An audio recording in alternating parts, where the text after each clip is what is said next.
हर घर शिक्षा संस्था है, इसके द्वारा एक परीक्षा आयोजित होती है जिसका नाम है वार्षिक कौशल बाल प्रतियोगिता।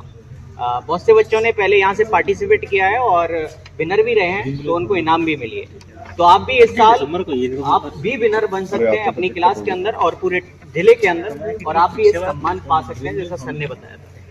तो इस प्रतियोगिता में सबसे पहली बात क्या है कि आप इस प्रतियोगिता में किस तरीके से भाग ले सकते हैं। तो इस प्रतियोगिता में भाग लेने के लिए अपन एक आपके जो नोटिस बोर्ड है पैम्फलेट लगा देंगे, एक पोस्टर लगा देंगे। हाँ, जान लो होगा, उसको स्कैन करेंगे तो आपका रजिस्ट्रेशन और लिंक ओपन हो जाएगा, आप रजिस्ट्रेशन कर सकते हैं। दूसरी बात, उसमें एक कॉन्टेक्ट डायरेक्ट फोन के माध्यम से भी अपना रजिस्ट्रेशन करा सकते हैं। ये तो होगी रजिस्ट्रेशन की बात। इसके बाद अपन इस प्रतियोगिता में भाग क्यों लें, यानी ये प्रतियोगिता क्यों होती है। कल भी एक प्रतियोगिता हुई थी, आगे हमारे एग्जाम भी हो रहे हैं, ये क्यों होते हैं, इसका रीजन क्या है।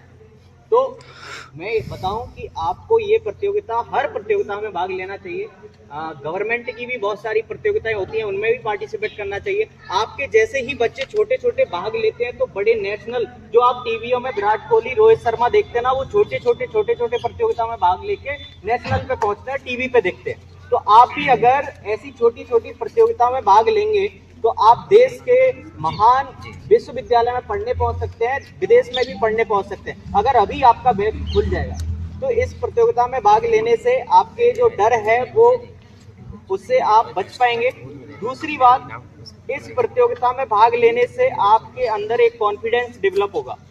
कभी आपके बड़े भाई होंगे, उनसे आपने सुना होगा कि मैं इस क्वेश्चन का आंसर ए करके आ रहा था, ए करके आ रही थी, लेकिन मेरा ये टिक कर दिया, ये गलती हो गई, ऐसा सुना होगा। तो वो क्यों हो गई, क्योंकि बचपन में उन्होंने ये चीज नहीं की।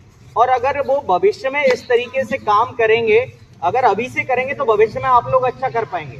और बहुत से लोग ऐसा देखा होगा कि बाहर रहते हैं सिटी में और उनका पेपर खराब हो जाता है, यानी कोई नौकरी का पेपर देते हैं और वो खराब हो जाता है, फिर वो क्या है, डिप्रेशन में आ जाते हैं। कभी सिर दर्द जैसी बीमारी हमेशा बनी रहती है, तो फिर वो क्या कर लेते हैं, सुसाइड कर लेते हैं। बहुत से लोगों को पता होगा कि बाहर रहता हुआ उसने आत्महत्या कर ली, सुसाइड कर ली। तो क्यों, क्योंकि उसका पेपर खराब हो गया, और पेपर खराब होने के बाद वो सोचने समझने की क्षमता नहीं रही और वो सुसाइड कर लेता है। तो अभी से आप लोग ऐसी एग्जाम में, प्रतियोगिता में भाग लेंगे तो आप सुसाइड से भी भविष्य में बच सकते हैं। ये साइकोलॉजिकल बीमारियां होती हैं, इनसे बच सकते हैं। तीसरी बात क्या होगा, अगर इस प्रतियोगिता में आप लोग विनर रहते हैं तो आपको फर्स्ट स्थान, अपनी ही क्लास में फर्स्ट स्थान पे आने पर आपको पूरे धौलपुर जिले का भ्रमण करवाया जाएगा, जिसमें आपको थर्मल पावर जो है, जैसे प्रैक्टिकली देखने का अनुभव प्राप्त होगा कि जैसे थर्मल पावर से बिजली कैसे बनती है।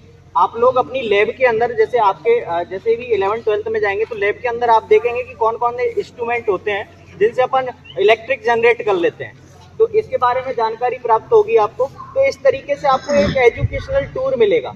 इसके बाद इस प्रतियोगिता में जो सिलेबस रहेगा, जो आप लोग अपनी क्लास में पढ़ रहे हैं वही सिलेबस रहेगा। उसको अगर आप लोग अच्छे से पढ़ पा रहे हैं तो आपकी बोर्ड परीक्षाएं नजदीक है 10th-12th की, तो उन बोर्ड परीक्षाओं में आप अच्छा परफॉर्म कर पाएंगे। अभी आपके दिसंबर में अगर आपको पता चल जाए कि मेरे सिलेबस से ये पेपर आया है और बोर्ड परीक्षा मेरी फरवरी में है, तो अगर दिसंबर में ही आपका पेपर खराब हो गया तो आपको पता लग जाएगा कि अगर मेरे वार्षिक में फेल हो जाऊंगा तो एक साल खराब हो जाएगी या नहीं हो जाएगी ना। तो अभी इस प्रतियोगिता से आपको ये भी पता चलेगा, ये प्री बोर्ड जैसे एग्जाम है, तो ये पेपर अगर आपका सही है तो आपकी पढ़ाई अच्छी है, और अगर खराब हो गया ये पेपर, आपसे नहीं हुआ, क्वेश्चन नहीं हुए सॉल्व, तो आप ये कहेंगे कि यार इसमें नहीं आ रहा तो मैं आगे अपना पेपर वार्षिक एग्जाम कैसे दे पाऊंगा।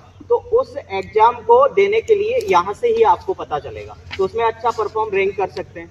और इसके बाद अगर इस प्रतियोगिता तीसरी बार हो रही है, पूरे साल में एक बार होती है, वो भी दिसंबर महीने में, उस समय आपकी छुट्टियां रहती है। 28 दिसंबर को होगी 11 बजे से 1 बजे तक।